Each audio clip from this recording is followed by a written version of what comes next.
இந்து சமய அறநிலைத்துறையினுடைய கோயில்களை பொறுத்த வரைக்கும் இன்னும் வந்து ஸ்ட்ரக்சரலாக நிறைய டெவலப்மெண்ட்ஸ் பண்ண வேண்டியது இருக்குது. இன்ஃப்ராஸ்ட்ரக்சர் ரீதியாக நிறைய டெவலப்மெண்ட்ஸ் பண்ண வேண்டியது இருக்குது. அதே போல் வரக்கூடிய பக்தர்களுக்கு வந்து அவங்க மனதளவில் மகிழ்ச்சியாக தரிசனம் செய்துவிட்டு திரும்ப போகக்கூடிய அளவுக்கான நிறைய முன்னேற்பாடுகள் செய்ய வேண்டிய வேலைகள் இருக்குது. கடந்த அதிகாரிகள், கடந்த ஆட்சியாளர்கள், கடந்த 5 ஆண்டு கால ஆட்சியை பொறுத்த வரைக்கும் நம்ம வந்து நிறைய இந்த கோயில்களுக்கு என்ன பண்ணியிருக்கிறாங்க அப்படின்றதெல்லாம் ஒரு ரிவ்யூ பண்ணி பார்க்கும்பொழுது நிறைய கமர்ஷியலான விஷயங்கள் தான் அதிகமாக இருக்கே தவிர அடித்தட்டு மக்கள், ஏழை எளிய மக்கள், கடவுளை நம்பி கோயிலுக்கு ஒரு மன அமைதிக்காக வரக்கூடிய மக்களுக்கான திட்டங்கள் அப்படின்றது வந்து நிறைய குறைவாக இருக்கிறத நம்ம பார்க்க முடியுது. ஸோ அதற்கான விஷயங்களெல்லாம் மாற்றி கோயிலுக்கு மக்கள் மன அமைதியோட, மன நிம்மதியோட வந்து கடவுளை கும்பிட்டு அவங்க மன நிறைவாக போகிறதுக்கான பல்வேறு வழிமுறைகள் வந்து நம்ம முன்னேற்பாடுகளாக பண்ணிட்டு இருக்கோம். ஆன்லைன் தரிசன முறை அமல்படுத்த போகிறோம்னு சொல்லியிருக்கீங்க. அது எப்படி அமல்படுத்த போகிறோம்? ஒரு கோயிலில் மட்டுமா, எல்லா கோயில்லையுமா? நமக்கு ஆல்ரெடி வந்து பார்த்தீங்கன்னா இந்து சமய அறநிலைத்துறையின் சார்பில் வந்து ஒரு வெப்சைட் இருக்கு. அந்த வெப்சைட்ல ஏற்கனவே வந்து இந்த மாதிரியான ஆன்லைன் தரிசனத்திற்கான அந்த டோக்கன் புக் பண்றதுக்கான ஒரு வசதி இருக்கு. பட் ஆனால் அந்த வசதி வந்து முழுமையா இருக்கான்னு கேட்டீங்கன்னா நிச்சயமா கிடையாது. அது முழுமையா பயன்படுத்தியிருக்காங்களான்னு கேட்டீங்கன்னா கடந்த ஆட்சியில் நிச்சயமா அதை பண்ணல. அது சும்மா ஒரு பேரு அளவில் தான் இருக்குதே தவிர்த்து அதை பெரிய அளவில் மக்கள்கிட்ட கொண்டு போய் சேர்க்கவோ அதை பயன்பாட்டுக்கு கொண்டு வர்றதோ லாஸ்ட் 5 வருஷத்துல எந்த செய்யவே இல்லை அந்த ஆட்சியாளர்கள். இதுல வந்து நம்ம என்ன பண்ண போறோம் அப்படின்னா அந்த வெப்சைட்டை இன்னும் கொஞ்சம் வழங்குவதற்கு, அதே போல வந்து மாற்றுத்திறனாளி நண்பர்கள் வந்து கோயிலுக்கு வரணும்னா அவங்கள வந்து சேஃப் அண்ட் செக்யூர்டா ஈஸியா கூட்டிட்டு போறதுக்கான டோக்கன்ஸ் வழங்குறது, இந்த மாதிரி பல்வேறு விஷயங்களை வந்து அதுல நம்ம ஆட் பண்ண போறோம். அதற்கான விஷயங்களையும் நம்ம வந்து அதில் ஆட் பண்ணணும் அப்படின்னு சொல்லிட்டு முயற்சிகளை மேற்கொண்டுட்டு இருக்கிறோம். அதே போல ஒவ்வொரு கோயில்கள்லையும் பார்த்தீங்கன்னா ஒரு கெப்பாசிட்டி இருக்கு. 1 மணி நேரத்தில் இவ்வளவு பேர் தரிசனம் பண்ணிட்டு வெளியில வர முடியுன்ற ஒரு கெப்பாசிட்டி இருக்கு. ஏன்னா நம்ம வந்து திருப்பதி போலவோ சபரிமலை போலவோ ஸ்டாண்ட் அலோன் டெம்பிள் கிடையாது, தனிப்பட்ட ஒரு கோயில் மட்டும் கிடையாது. நமக்கு வந்து நிறைய கோயில்கள் இருக்கு. அப்போ 40,000க்கும் மேற்பட்ட கோயில்கள் இருக்கும்போது அதை நம்ம பல்வேறு கிளாசிபிகேஷன்ல பிரித்து வச்சிருக்கோம், அதோட வருவாயை பொறுத்து பிரித்து வச்சிருக்கோம். அப்போ அந்தந்த கோயில்களின் கெப்பாசிட்டிக்கு ஏற்ற மாதிரி ஒவ்வொரு மணி நேரத்திற்கோ இல்லை 2 மணி நேரத்திற்கோ எத்தனை பேர் தரிசனம் செய்ய முடியும் அப்படின்ற ஆய்வுகளை மேற்கொண்டுட்டு இருக்கிறோம். அப்போ அந்த அடிப்படையிலான அந்த டோக்கன்களின் எண்ணிக்கையை வந்து நம்ம வந்து நம்மளுடைய வெப்சைட்ல இன்கார்பரேட் பண்ணி அந்த அளவிலான எண்ணிக்கையில பக்தர்களை வந்து தினசரி தரிசனத்துக்கு அலோவ் பண்றதுக்கான முயற்சிகள்ல வந்து நம்ம ஈடுபடுறோம். இதன் மூலியமா இப்ப நீங்க தினசரி நியூஸ் வருது இல்லையா, திருவண்ணாமலையில திடீர்னு கூட்டம், வார இறுதி நாள்ல கூட்டம் வந்துருச்சு, திருச்செந்தூர்ல திடீர்னு ஒரு முக்கிய விழாவில் கூட்டம் வந்துருச்சு, பழனியில திடீர் கூட்ட நெரிசலாகுது. அப்ப இந்த மாதிரியான இந்த கிரவுட் மேனேஜ்மெண்ட் இஷ்யூஸை வந்து நம்ம இந்த ஆன்லைன் போர்ட்டல் மூலியமா சரி பண்ண முடியும். அதே சமயத்துல இது எல்லாமே ஆன்லைன்ல வழங்கப்படும் பொழுது யாரும் வந்து இவ்வளவு டோக்கன்கள் தான் இருக்குன்னு நமக்கு தெரியும். இப்போ ஒரு கோயிலுக்கு ஃபார் எக்ஸாம்பிளுக்கு எடுத்துக்கிட்டோம், அந்த கோயில 2 மணி நேரத்தில் 1000 பேருக்கு தான் நம்ம டோக்கன்ஸ் கொடுக்குறோம் அப்படின்னா அந்த 1000 டோக்கன்கள் வந்து இணையதளம் வாயிலாகவும் குறிப்பாக ஒரு தப்பான ப்ரொபகண்டாவும் பண்ணிட்டு இருக்காங்க. இது வந்து இணையதளம் மட்டும் கொண்டு போயிட்டீங்கன்னா வந்து அடித்தட்டு மக்கள் என்ன பண்ணுவாங்க? எங்களுடைய மாண்புமிகு தமிழ்நாடு முதல்வருடைய அரசு எப்போதும் அடித்தட்டு மக்களையும் ஏழை எளிய மக்களையும் மனதில் வைத்து தான் எல்லா முடிவுகளையும் எடுப்போம். இது இணையதளத்தில் மட்டும் கிடையாது. நிச்சயமாக இணையதளம் பயன்படுத்த தெரியாதவர்களுக்காக கோவில்கள்லயே கவுண்டர்கள் அமைக்கப்பட்டு அவர்களுக்கான டோக்கன் வழங்குவதற்கான அந்த நடைமுறைகளை பற்றி நம்ம பார்த்துட்டு இருக்கிறோம்.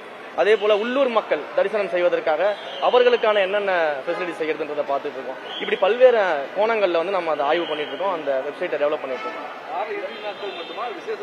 இல்ல, எல்லா நாட்கள்லயுமே வந்து இந்த திட்டங்கள் இந்த இணையதளம் மூலமாகவும் நேரடியாக கவுண்டர்களையும் நம்ம எந்த எண்ணிக்கையில வந்து டோக்கன்ஸ் கொடுக்கிறோமோ அந்த எண்ணிக்கையிலான பக்தர்கள் உள்ளே சென்று அந்த குறிப்பிட்ட நேரத்திற்குள்ளாக தரிசனம் செய்துவிட்டு வெளியே வருவதற்கான அனைத்து ஏற்பாடுகளும் செய்வதற்கான முயற்சிகளை தான் நாங்கள் மேற்கொண்டு இருக்கோம். சரி, இல்ல நடைமுறை சிக்கல்னு நீங்க பாத்தீங்கன்னா அப்ப தினசரி வந்து இவ்வளவு கூட்டம் அதிகமாயிடுச்சு, இவ்வளவு பெரிய கிரவுட் மேனேஜ்மெண்ட் பண்ண முடியாம அரசாங்கம் தவிக்குது, இவ்வளவு கூட்டம் வந்தா மேனேஜ் பண்ண முடியல அப்படின்ற சூழ்நிலைக்கு வரும்போது அதற்கான கவுண்டர் மெஷர்ஸ் நம்ம பண்ணி தானே ஆகணும். அப்ப நடைமுறையில நம்ம இதை கொண்டு வரும்போது அதற்கான சாதக பாதகங்களை பார்த்து அதற்கேற்றார் போல சில மாற்றங்களையும் நம்ம செய்து கொள்ளலாம்.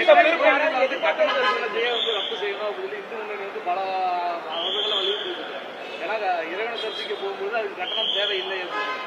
கட்டண தரிசனம் ரத்து செய்யணும் அப்படின்ற சூழல்ல வந்து இன்னொரு டோக்கன் சிஸ்டத்துல கட்டணம் வசூலிக்கப்படுவோம். அது எப்படி இல்ல, இப்ப ஆல்ரெடி வந்து கடந்த ஆட்சிகள்ல இருந்து நீங்க பாத்தீங்கன்னா வந்து பெய்டு தர்சனம் இருக்கு, ஃப்ரீ தர்சனன்ற அந்த கான்செப்ட் வந்து எல்லா கோயில்கள்லயுமே இருக்கு, அது உங்களுக்கு தெரியும். இது தொடர்பான முடிவுகளை வந்து இந்த மாடியூல்ஸ் எல்லாம் ரெடி ஆனதுக்கு அப்புறம் மாண்புமிகு முதலமைச்சர் அவர்கிட்ட டிஸ்கஸ் பண்ணிட்டு என்ன பண்ணலாம் அப்படின்ற முடிவுகளை வந்து நாங்க எடுப்போம். முதல்ல வந்து இந்த கிரவுட் மேனேஜ்மெண்ட்டுக்காகவும் இந்த டிக்கெட்டுகளை வைத்து இந்த டோக்கன்களை வச்சுக்கிட்டு வந்து பாத்தீங்கன்னா நிறைய வந்து போலி டோக்கன்கள் கொடுக்கறது, அதுக்கப்புறம் கோயில் வாசல்கள்ல நின்றுகிட்டு வந்து பாத்தீங்கன்னா தனிப்பட்ட முறையில இல்லீகலா பணம் வாங்கிட்டு உள்ள அழைச்சிட்டு போறது, இந்த மாதிரி சிஸ்டம், இந்த மாதிரி கரப்ஷனை வந்து முதல்ல நம்ம ஒழிக்கணும்னு முடிவு பண்ணோம் கோவில்ல. ஏன்னா இன்றைக்கு வந்து கோயில்கள்ல வந்து பாத்தீங்கன்னா இலவச தரிசனம் கியூ இருக்கு, பெய்டு தரிசனம் கியூ ஆல்ரெடி இருக்குது. அப்ப அதுல இருக்கக்கூடிய மக்கள் வந்து பாத்தீங்கன்னா கியூல நீண்ட நேரம் நிற்கும் பொழுது யாரோ ஒருத்தர்கிட்ட காசு கொடுத்துட்டு நேரடியாக சிலர் உள்ள போகும்போது அங்க இருக்கக்கூடிய அந்த மக்களுடைய மனநிலையை நம்ம புரிஞ்சிக்க வேண்டியது இருக்கு. அந்த மக்கள் எவ்வளவு மன வலியில இருப்பாங்க, நம்ம இங்க கியூல நிற்கும் போது அவங்க காசு கொடுத்துட்டு உள்ள போறாங்களே அப்படின்ற மன வலி இருக்கும். அப்ப இந்த மாதிரியான விஷயங்கள், இந்த கரப்ஷனை முதல்ல ஒழிக்கணும் கோவில்ல இருந்து அப்படின்றதுக்காக தான் இந்த இனிஷியேட்டிவ் பிளஸ் கிரவுட் மேனேஜ்மெண்ட், இது ரெண்டுமே பண்றதுக்காக தான் இனிஷியேட்டிவ் எடுத்துட்டு எளிமையான நடைமுறையா இருக்கிற வரைக்கும் சிக்கல் இல்ல. இப்போ ஆன்லைன் மூலமா பண்ணணும் போது ஏஜென்ட் அதிகாரம் உருவாங்க. ரயில்வே டிக்கெட் புக் பண்றது கொண்டு பார்த்தோம்னா நீங்க சொன்ன சிபிஎஸ்சி போன்றவங்களுக்கெல்லாம் வந்து அவங்க மொபைல் ஆக்சஸ் பெரிய அளவில் இருக்காது. இவங்களுக்கு ஏஜென்ட் உருவாயிருவாங்கல்ல, அது போன்ற விஷயங்களே இதுதான் அவங்க கிட்ட முதல்லயே சொன்னேன் நான். அதுதான் அவங்க கிட்ட முதல்லயே சொன்னேன். கவுண்டர்கள்ல நம்ம டிக்கெட் அந்த டோக்கன்களை வந்து நம்ம கொடுக்க போறோம். இணையதளம் பயன்படுத்த தெரியாதவர்களுக்கு கவுண்டர்லயே நம்ம அந்த வசதிகளை செய்து நம்மளுடைய HRNC ஸ்டாஃப்ஸை வச்சு அந்த டோக்கன்களை வந்து கொடுப்பதற்கான வழிவகையை செய்ய போறோம். இன்னொன்னு, ஆல்ரெடி HRNCல இந்த வெப்சைட்ல இருக்கக்கூடிய அந்த புக்கிங் சிஸ்டம் தான் நம்ம வந்து மெருகேற்ற போறோம். அதை வந்து இன்றைய காலகட்டத்திற்கு ஏற்றார் போல மெருகேற்ற போறோம் சொல்லும்போது அதுவும் நம்ம கண்ட்ரோல்ல தான் இருக்கும். நீங்க சொல்வது போல வந்து இந்த பல்க் டிக்கெட் புக்கிங்ஸ், ஒரு ஏஜென்சி வந்து பல்கா டிக்கெட் புக் பண்றது, அது போன்ற செயல்முறைகள் எல்லாம் ஒரு காலமும் நம்ம இடம் கொடுக்க மாட்டோம். இது முழுக்க முழுக்க பொதுமக்களுடைய பயன்பாட்டுக்கு வரும். இன்னும் சொல்ல போனா இன்னும் வாட்ஸ்அப் மூலியமாகவே வந்து எப்படி நம்ம ஒரு கேஸ் புக்கிங் பண்றோமோ அந்த மாதிரி எப்படி இந்த டோக்கன்களை ரொம்ப ஈஸியா எடுக்கிறது, அதே மாதிரி இந்த டோக்கன்களை வந்து புக் செய்து எடுக்கும்போது உடனடியாக அது வாட்ஸ்அப் மெசேஜுக்கு எப்படி கொண்டு வரதுன்னு போல பல்வேறு கோணங்கள்ல நாங்கள் ஆய்வுகள் பண்ணிட்டு இருக்கிறோம். முதல்ல வந்து இதை சில கோயில்கள்ல மட்டும் ட்ரையல் அண்ட் எரர் பார்க்கலான்ற ஒரு கான்செப்ட் எடுத்திருக்கிறோம். ஏன்னா எடுத்த உடனே இதை தமிழ்நாடு ஃபுல்லா இம்ப்ளிமெண்ட் பண்ணோம்னா அப்புறம் இது ஒரு ஃபெயிலியர் மாடல் அப்படின்னு சொல்லிட்டு என்ன பண்ணுவோம்னா இதை பத்தி நிறைய வந்து ப்ரொபகண்டா பண்றதுக்கான நிறைய பேர் காத்துக்கிட்டு இருக்காங்க. நம்ம இதை வந்து என்ன பண்ண போறோம்னா முதல்ல ஒரு ட்ரையல் அண்ட் எரரா சில கோயில்கள்ல முதல்ல இம்ப்ளிமெண்ட் பண்ணிட்டு அதுல என்னென்ன பிரச்சனைகள் வருதோ அதையெல்லாம் எப்படி அரெஸ்ட் பண்றதுன்றதெல்லாம் பார்த்துட்டு அதற்கு பிறகு படிப்படியாக முதல்ல இருக்கக்கூடிய பெரிய பெரிய கோயில்கள், அதற்கப்புறம் ஒரு மிட் லெவல்ல இருக்கக்கூடிய கோயில்கள் படிப்படியாக இதோட இம்ப்ளிமெண்டேஷன் தொடங்கும். பட் கூடிய விரைவில் தமிழ்நாடு முழுக்க இது எல்லாத்தையுமே பண்றதுக்கான சாத்தியக்கூறுகளை ஆராய்ந்து செயல்பட தயாரா இருக்கிறோம். கோயில் மட்டுமா இல்ல கோயிலுக்கு அதே போல கடந்த ஆட்சியில இந்து சமய அறநிலையத்துறையில எவ்வளவு முறைகேடுகள், எவ்வளவு கோயில்கள்? நிச்சயமாக நீங்க சொன்னது போல இந்து சமய அறநிலையத்துறையின் கோயில்கள்ல நடைபெற்ற முறைகேடுகள் பற்றிய ஒவ்வொரு விஷயத்தையும் வந்து நான் இப்பதான் வந்து எடுத்து அதுக்கான ஆய்வுகள்ல ஈடுபட்டு இருக்கிறேன். நிறைய இடங்கள்ல வந்து இந்து சமய அறநிலையத்துறையினுடைய திட்டங்களை கொண்டு வந்திருக்கக்கூடிய ஸ்கீம்ஸ், ப்ராஜெக்ட்ஸ், கன்ஸ்ட்ரக்ஷன்ஸ் நிறைய வந்து கமர்ஷியல் ஆக்கப்பட்டிருக்கு அப்படின்றத நான் வந்து உணர்றேன்.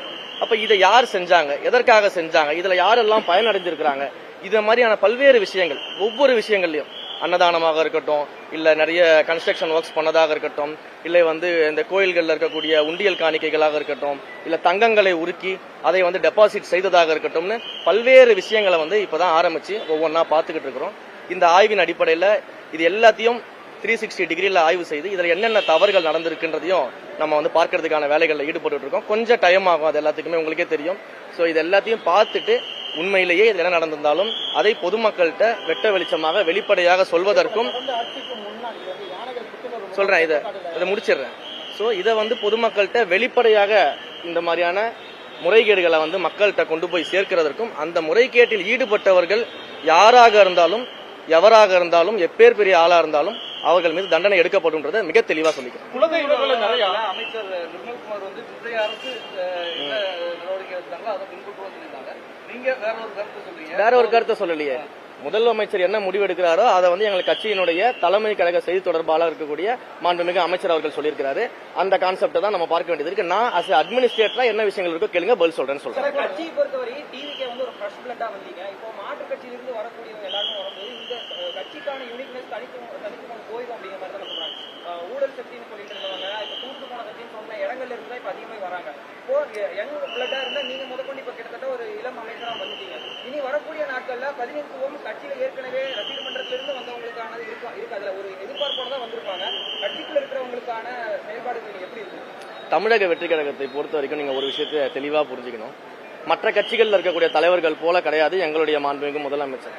எங்கள் கட்சியை பொறுத்த வரைக்கும் எங்களுடைய கொள்கைகள், கோட்பாடுகள், செயல் திட்டங்கள், எங்களுடைய விஷன், எங்களுடைய மிஷன் என்னவோ அதை உள்வாங்கிக்கிட்டு ஏற்றுக்கொண்டு அப்படி நடைபெறக்கூடிய வகையில் வந்தால் மட்டும்தான் நாங்கள் அனுபவிப்போம். அப்போ இதை ஏற்றுக்கொண்டு நாங்கள் வரோம், நீங்கள் சொல்றபடி நாங்கள் நடந்துக்கிறோம் அப்படின்ற முறையில் உள்ளவர்களுக்கு மட்டும் தான் இங்கே அனுமதி கிடைக்கும். இங்கே பொறுத்த வரைக்கும் தமிழக வெற்றி கழகத்தை பொறுத்த வரைக்கும் நீங்கள் சொன்னது போல எந்த விதமான தவறுகளும் நடப்பதற்கு ஒரு காலமும் எங்களுடைய மாண்புமிகு முதலமைச்சர் தலைவர் தளபதி அவர்கள் அனுமதிக்க மாட்டாரு. அதை அவரே நேரடியாக கண்காணிப்பாரு அப்படின்றது எங்களுக்கு தெரியும். ஏன்னா ஒவ்வொரு இடங்களையும் எங்களுக்கே அவர் இன்ஸ்ட்ரக்ட் பண்றது அதுதான். தீர்ந்து போன சக்தி இல்ல, தீர்த்து கட்ட போற சக்தி அப்படின்னு சொல்லி தாவேக ஐடிக்கு ஏடிஎம்கே ஐடி நிலவரம் என்ன நடந்துட்டு இருக்குன்னு உங்களுக்கே தெரியும். நீங்க பத்திரிகையாளர்கள் பாக்குறீங்க, மக்கள் பாக்குறாங்க. இதுக்கு மேலேயே நான் பதில் சொல்லி தெரியணும். அறநிலைத்துறையில அதிகப்படியா குலதெய்வங்களை எடுத்துக்கிறாங்க, அது தவிர்க்கப்படணும். மக்கள் நிறைய இல்ல அதுதான் ஒவ்வொரு புகார்களுமே நம்ம வாங்கிட்டு இருக்கோம். நீங்க சொல்லக்கூடிய அந்த கிராம கோயில்கள் நடக்கக்கூடிய பிரச்சனைகள் எல்லா புகார்களையும் நம்ம வாங்கிட்டு இருக்கோம். ஒன்றொன்றா தானே ஆய்வு செய்து நம்ம அதுக்கான நடவடிக்கை எடுக்கணும். இப்பதானே ஆரம்பிச்சிருக்கிறோம். நிறைய கம்ப்ளைண்ட்ஸ் வந்த மேனிகள் தான் இருக்குது. அதை விசாரிக்கணும். தீர விசாரிச்சு 2 பார்ட்டி பக்கம் விசாரிச்சாதான் நமக்கு என்னன்னு தெரியும். அதற்கான ஆய்வுகள் எல்லாம் மேற்கொள்ளும்.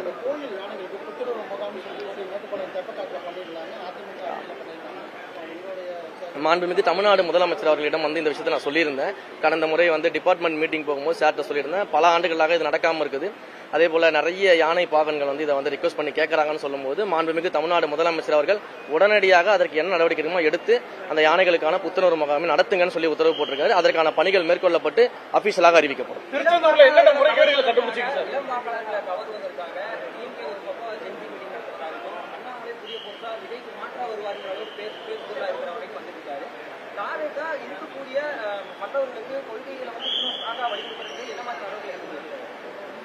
எங்களுடைய கொள்கைகளில் நாங்கள் மிக ஸ்ட்ராங்காக இருக்கிறதுனால தான் மக்கள் ஆட்சி அதிகாரத்தில் கொடுத்திருக்கிறாங்க. இன்றைக்கு தந்தை பெரியார் அவர்களையும் அண்ணல் அம்பேத்கர் அவர்களையும் நிர்வாகத்தை தூய்மையாக நடத்திய ஐயா காமராஜர் அவர்களையும் வேலு நாச்சியார் அவர்களையும் அஞ்சலை அம்மாள் அவர்களையும் முன்னிறுத்தி இளைஞர்கள் கிட்ட கொண்டு போய் அவர்களுடைய கொள்கைகளை முன்னிறுத்தி தான் நாங்கள் வரோம்னு சொல்லி அதை ஏற்றுக்கொண்டு இன்றைக்கு மக்கள் எங்களுக்கு வாக்களித்து ஆட்சி கட்டிலில் அமர வச்சிருக்கிறாங்க. அந்த கொள்கையில மிக சரியாக நாங்கள் பயணம் பண்ணிட்டு இருக்கிறோம். இது மக்களுக்கும் தெரியும், இளைஞர்களுக்கும் தெரியும். யார் இன்றைக்கு தமிழ்நாட்டில் கொள்கை பிடிப்போடு இருக்கக்கூடிய ஒரு கட்சி, ஒரு தலைவர் யார் என்றால் தமிழக வெற்றி கழகம் எங்கள் முதல்வர் தான் தெரியும். அதனால மக்கள் மிக தெளிவா இருக்கிறாங்க. இதுல எந்த பிரச்சனையும் எங்களுக்கு கிடையாது. 3 மாதங்கள் கூட இந்த ஆட்சி தாங்காது. நாங்க 6 மாதம் வரை டைம் கொடுக்கலாம்னு பார்த்தோம். ஆனா 3 மாதங்கள் கூட இந்த ஆட்சி தாங்காது. 200 வெல்வோன்னு கூட தான் சொன்னாங்க. நடந்துருச்சா? அதனால அதை பத்தி நம்ம கவலைப்பட வேணாம். நம்ம மக்கள் பணியை சந்திப்போம். நன்றி.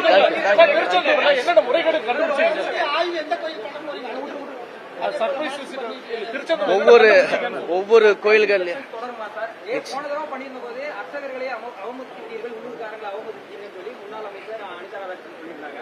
சர்ப்ரைஸ் இன்ஸ்பெக்ஷன் தொடருமா? கடுமையான நடவடிக்கைகள் தொடரும். கண்டிப்பாக சர்ப்ரைஸ் இன்ஸ்பெக்ஷன் தொடரும். எல்லா கோயில்கள்லயும் ஆய்வு பண்ணுவேன். எந்த கோயில்ல யாரு தவறு செஞ்சிருந்தாலும் எந்த மத பாகுபாடும் பார்க்க மாட்டோம், சாதிய பாகுபாடும் பார்க்க மாட்டோம், பண பாகுபாடு பார்க்க மாட்டோம், பாலின பாகுபாடு பார்க்க மாட்டோம். யாரு தவறு செஞ்சிருந்தாலும் எப்பேற்பட்ட முக்கிய புள்ளிகள் தவறு செஞ்சிருந்தாலும் அதற்கான நடவடிக்கை எடுப்போம்.